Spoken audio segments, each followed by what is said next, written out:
Hello friend, practice set 2 का question number first.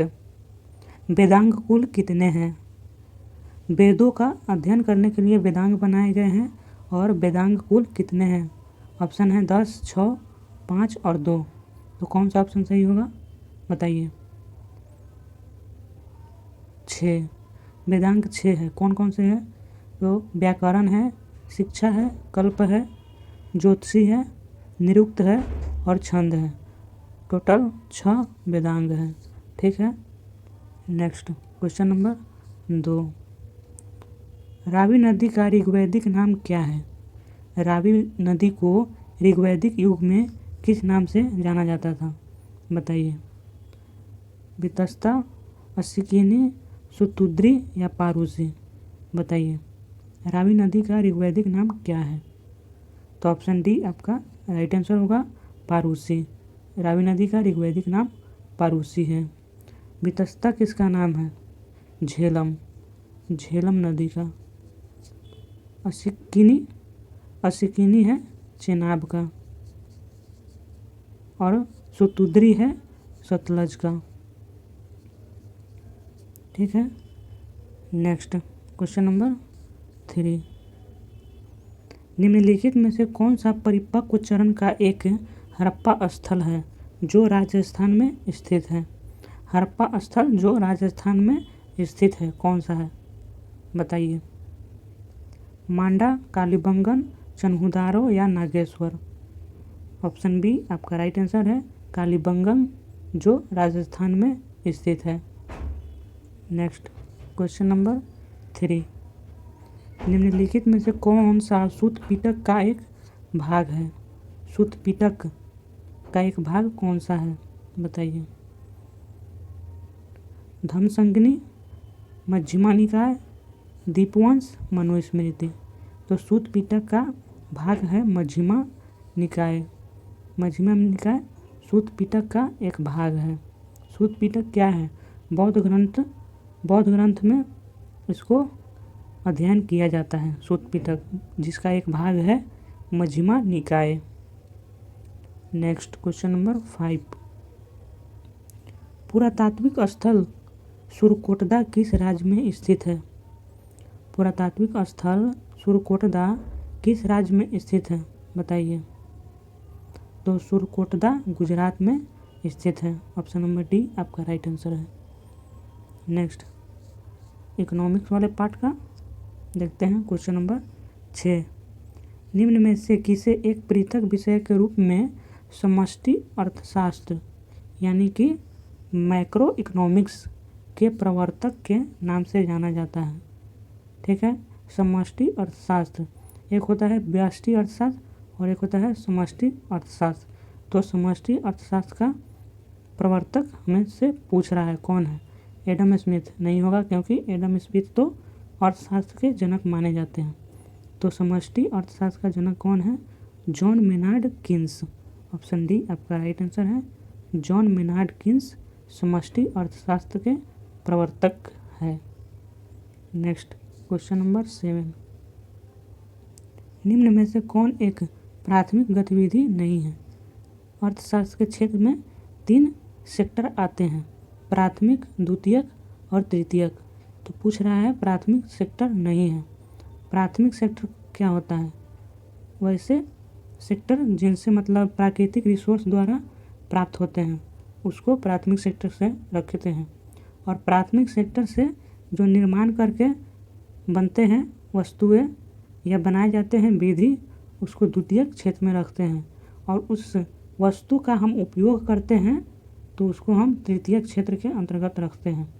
तो हमसे पूछ रहा है प्राथमिक गतिविधि नहीं है। तो कृषि, जी हाँ, प्राकृतिक रूप से है। कृषि, खनन प्राकृतिक है, मछली पालन भी प्राकृतिक है, लेकिन निर्माण किसी चीज़ का निर्माण करते हैं वह प्राथमिक क्षेत्र में नहीं आता। तो ऑप्शन बी आपका राइट आंसर है। Next question number 8। आर्थिक गतिविधियों के आधार पर भारतीय अर्थशास्त्र में कितने क्षेत्र हैं? अभी बताया कि 3 क्षेत्र होते हैं। यह तो आसान है। Option number B right answer. Next question number 9 निम्न में से कौन एक पूंजीगत वस्तु नहीं है? पूंजीगत वस्तु नहीं है तो आपको बताना है वैसी वस्तुएं जो पूंजीगत वस्तु नहीं है। कौन नहीं है? भोजन एवं वस्त्र। भोजन एवं वस्त्र पूंजीगत नहीं है क्योंकि उपकरण का प्रयोग करके हम पूंजी कमाते हैं, मशीन का उपयोग करके पूंजी कमाते हैं, ट्रक का उपयोग करके पूंजी कमाते हैं, लेकिन भोजन एवं वस्त्र खाया एवं पहना जाता है। नेक्स्ट क्वेश्चन नंबर 10 उत्पादन के साधनों का निजी स्वामित्व अर्थव्यवस्था की एक विशेषता है। किस अर्थव्यवस्था के अंतर्गत उत्पादन के साधन पर निजी स्वामित्व अधिकार होता है? पूंजीवादी, समाजवादी, मिश्रित या दोहरी? तो ये तीनों तो गलत है क्योंकि पूंजीवादी आपका राइट आंसर होगा। अमेरिका में पूंजीवादी अर्थव्यवस्था है और भारत में मिश्रित अर्थव्यवस्था है। ठीक है। Next question number 11 chemistry portion है। शुद्ध रूप में निम्न में से किस धातु का गलनांक सबसे अधिक होता है? बताइए। सोना का नहीं होगा क्योंकि सोना का आभूषण बनाया जाता है, प्लेटिनम का भी आभूषण बनता है, तांबा के बर्तन पिघला कर बना देते हैं हम लोग, लेकिन टंगस्टन का गलनांक बहुत ऊंच होता है। आप देखते होइएगा बल्ब में पतले तार की रहती है, उतना हीट होने के बाद भी वह नहीं गलता है क्योंकि टंगस्टन का गलनांक सबसे अधिक होता है। नेक्स्ट क्वेश्चन नंबर 12 निम्न में से एक कौन अक्रिय गैस नहीं है? अक्रिय गैस जिसको जीरो ग्रुप में रखा जाता है, 18वां ग्रुप या जीरो ग्रुप कहिए, तो अक्रिय गैस नहीं है। नियॉन है, हीलियम है, आर्गन है, हाइड्रोजन अक्रिय गैस नहीं है। नेक्स्ट क्वेश्चन नंबर 13 जिरकोनियम का परमाणु द्रव्यमान क्या होता है? जिरकोनियम का परमाणु द्रव्यमान क्या होता है? जिरकोनियम को मतलब डुप्लीकेट हीरा भी कहा जाता है। ठीक है। जो मोतियों का हार होता है नगीने के रूप में जिरकोनियम का प्रयोग किया जाता है। तो इसका परमाणु द्रव्यमान कितना होता है? 91.12 नहीं 91.22। ऑप्शन ए आपका राइट आंसर होगा 91.22। नेक्स्ट क्वेश्चन नंबर 14 निम्नलिखित में से कौन सा एक धनायन है? धनायन कौन सा है? आयोडाइड तो एनायन होता है, क्लोराइड भी एनायन होता है, क्लोराइड भी एनायन होता है। धनायन और एनायन में क्या अंतर है? मतलब जैसे कि Na प्लस या प्लस जिस पर होता है धनायन और Cl माइनस, तो इन सभी पे माइनस होता है, Cl minus, I minus, F minus. लेकिन अमोनिया का क्या होता है? NH4 प्लस, यह होता है अमोनिया, तो यह होता है धनायन। ठीक है। Next question number 15 protium, deuterium और ट्रिटियम स्वाभाविक रूप से पाए जाने वाले किसके समस्थानिक हैं? तो यह तो पता होगा, प्रोटियम, ड्यूटेरियम और ट्रिटियम हाइड्रोजन के समस्थानिक हैं। Next question number 16 physics portion है। फिल्मिनोलॉजी अध्ययन है, किसका अध्ययन फिल्मोनोलॉजी कहलाता है? ज्वालामुखी नहीं होगा, फिजिक्स में दूर दूर तक अंतर नहीं है। प्राकृतिक गैस नहीं होगा, वायुमंडल नहीं होगा। आकाशीय बिजली का अध्ययन फिल्मोनोलॉजी कहलाता है। नेक्स्ट क्वेश्चन नंबर 17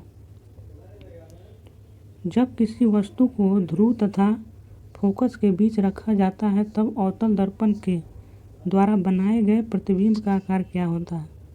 जब वस्तु को हम फोकस दूरी और ध्रुव के बीच रखते हैं, यानी कि यह हो गया अवतल दर्पण। ठीक है। यहाँ पर होता है आपका पोल और यहाँ पर होता है फोकस, तो इसमें यहाँ पर रखते हैं तो प्रतिबिंब कहाँ बनता है? प्रतिबिंब बनता है पीछे, आवर्धित प्रतिबिंब बड़ा बनता है। ठीक है,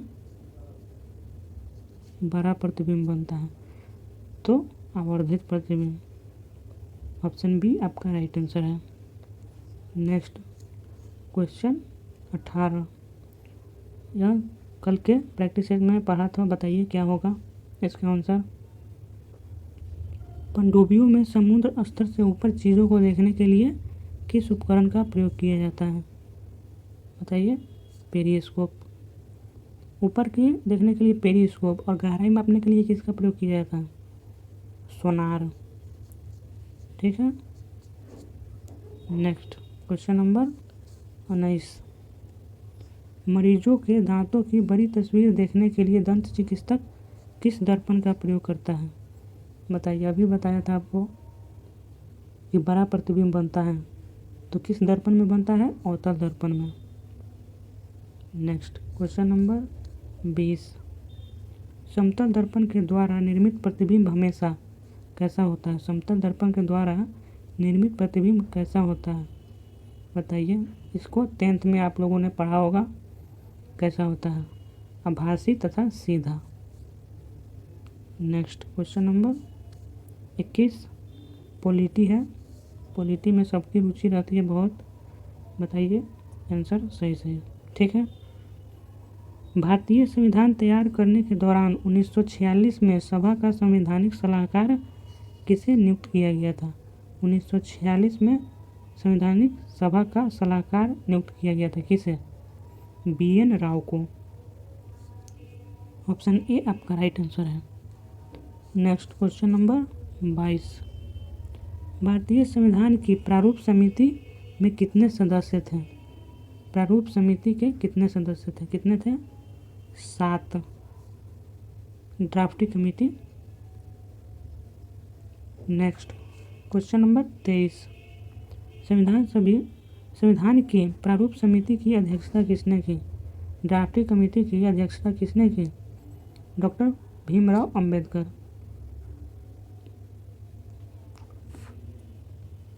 next question number 24।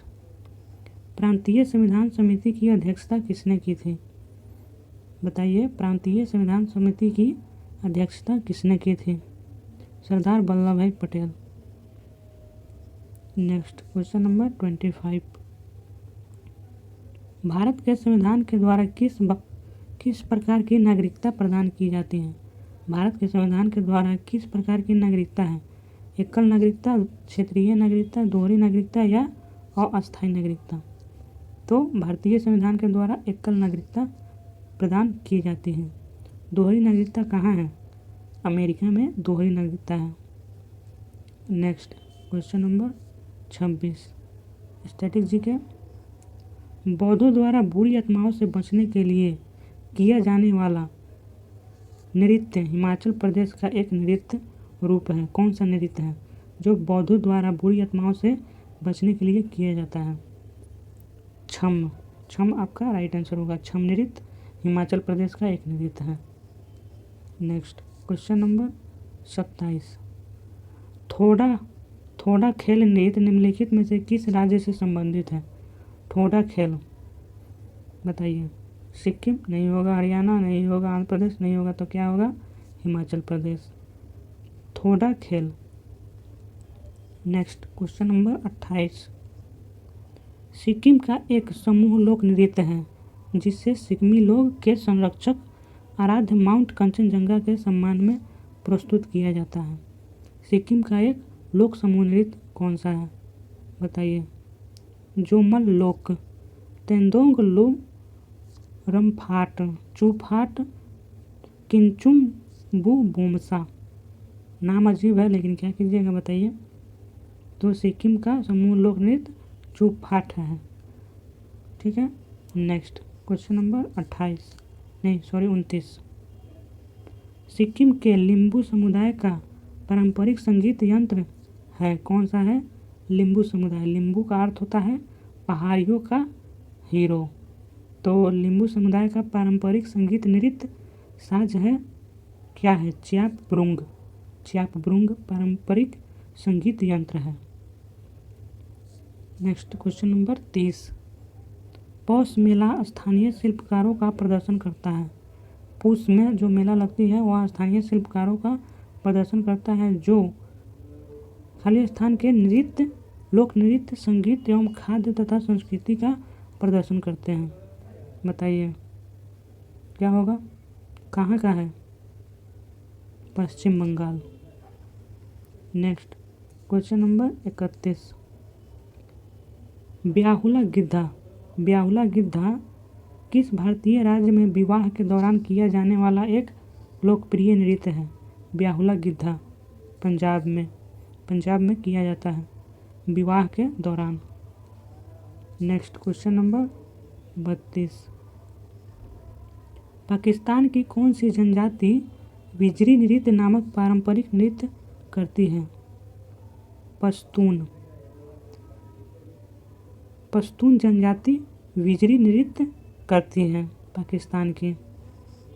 Next question number 33, कांडियन नृत्य किस देश की सामान्य नृत्य है? श्रीलंका की। कांडियन नृत्य श्रीलंका की सामान्य नृत्य है। नेक्स्ट क्वेश्चन नंबर 34, भवई खाली स्थान का पारंपरिक नृत्य रूप है। कहाँ का है भवई? गुजरात का। नेक्स्ट क्वेश्चन नंबर 35, केरल का निम्न में से कौन सा कला रूप यूनेस्को के मानव के अमूर्त सांस्कृतिक धरोहरों की सूची में शामिल है? केरल का कौन सा नृत्य है? बताइए। कुटियाट्टम। केरल का कुटियाट्टम कला रूप यूनेस्को के धरोहर की सूची में शामिल है, कुटियाट्टम। नेक्स्ट क्वेश्चन नंबर 36, वह जीव जो वायु प्रदूषण को इंगित करता है। वह जीव कौन है जो वायु प्रदूषण को इंगित करता है? Lichen. Next question number 37, Kigali समझौता किस अंतर्राष्ट्रीय समझौते में हुआ एक सुधार है? किगाली समझौता मॉन्ट्रियल प्रोटोकॉल अंतर्राष्ट्रीय समझौते में किया गया एक सुधार है किगाली समझौता। ठीक है। नेक्स्ट क्वेश्चन नंबर 38, हाथी परियोजना भारत सरकार द्वारा कब लागू की गई? हाथी परियोजना भारत सरकार द्वारा कब लागू की गई? 1992 में। नेक्स्ट क्वेश्चन नंबर 39, राष्ट्रीय उद्यान का उत्तर से दक्षिण सही क्रम क्या है? राष्ट्रीय उद्यान है हेमिस राष्ट्रीय उद्यान जो लद्दाख में है। ठीक है। फूलों की घाटी उत्तराखंड में, रामगंगा राष्ट्रीय उद्यान उत्तराखंड में और काजीरंगा असम में। तो क्या पूछ रहा है? उत्तर से दक्षिण। तो पहले उत्तर में लद्दाख, उसके बाद फूलों की घाटी, उसके बाद रामगंगा, उसके बाद काजीरंगा सबसे नीचे। तो ऑप्शन ए आपका राइट आंसर है। Next question number 40, green muffler परियोजना शुरू की गई। ग्रीन मफलर परियोजना किससे संबंधित है? तो ध्वनि प्रदूषण से। नेक्स्ट क्वेश्चन नंबर 41 ज्योग्राफी से है, कील नहर किसे जोड़ती है? कील नहर किसको किसको जोड़ती है? तो बाल्टिक सागर और उत्तरी सागर को कील नहर जोड़ती है। नेक्स्ट क्वेश्चन नंबर 42, निम्न कथनों पर विचार करिए, कौन कौन कथन सही है और कौन गलत है। तो सही हमको चुनना है। ठीक है। ध्रुवों की ओर जाने पर लवणता कम होती है। यह बात सही है क्योंकि ध्रुव पर बर्फ ज़्यादा पाए जाते हैं जिसके कारण वहाँ पर लवणता कम होती है। ठीक है। सबसे अधिक लवणता भूमध्य रेखा के पास होती है। ये भी सही है। ठीक है। उच्च लवणता 20 डिग्री से, ये गलत है, सॉरी सबसे अधिक लवणता भूमध्य रेखा के पास होती है, गलत है। उच्च लवणता 20 से 40 डिग्री उच्च अक्षांशों पर मिलती है। ये वाला सही है क्योंकि जब ये सही है तो ये गलत हो जाएगी क्योंकि अधिक लवणता 20 से 40 डिग्री उत्तरी अक्षांश में मिलती है। दोनों गोलार्धों में 40 से 60 डिग्री के मध्य लवणता मिलती है। सही है। तो कौन सा आपका सही हो जाएगा? Option A C D, option C आपका राइट आंसर हो जाएगा। नेक्स्ट क्वेश्चन नंबर 43, तूफानी चालीसा के बारे में कौन सा कथन सही है, आपको बताना है। ठीक है, ये उत्तरी और दक्षिणी गोलार्ध में निर्बाध बहती है। ठीक है, ये बड़ी शक्ति और स्थिरता से बहती है। इसकी दिशा सामान्य तौर पर दक्षिणी गोलार्ध में उत्तर पश्चिम से पूर्व की ओर होती है। तो दिशा दो दिया है, तो यह उत्तरी गोलार्ध और दक्षिणी गोलार्ध में निर्बाध बहती है। यह ऑप्शन गलत हो जाएगा क्योंकि यह दक्षिणी गोलार्ध में बहती है उत्तर पश्चिम से पूर्व की ओर। ठीक है, तो ऑप्शन आपका बी राइट आंसर हो जाएगा।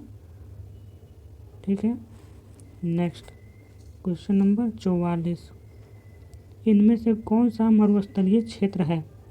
मरुस्थलीय क्षेत्र कौन है? सिंधु क्षेत्र, जो राजस्थान और पाकिस्तान के बॉर्डर सीमा में थार मरुस्थल जो पाया जाता है सिंधु क्षेत्र है। नेक्स्ट क्वेश्चन नंबर 45, कुल्लू घाटी कौन सी पर्वत श्रेणी के मध्य है? कुल्लू घाटी धौलाधार और पीर पंजाल के बीच। कुल्लू घाटी धौलाधार और पीर पंजाल श्रेणी के मध्य है।